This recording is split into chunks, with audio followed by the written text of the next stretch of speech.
Cylinder শেষ হয়ে গেছে, এটা লাগাই দিব। গ্যাসের দোকান বন্ধ, এই কারণে একটা রিজার্ভে রাইখা দিছি। এই যে দেখুন বন্ধুরা, এই যে দেখুন এখন গ্যাসের সিলিন্ডারটা লাগাইতে হইব।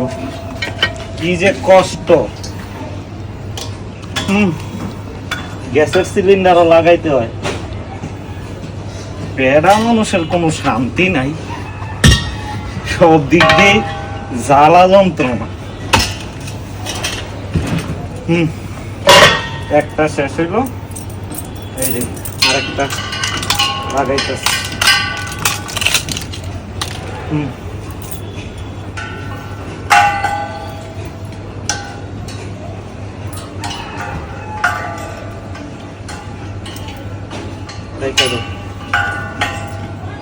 সামনে আনো, কি রে লাগে না রে। হয়েছে।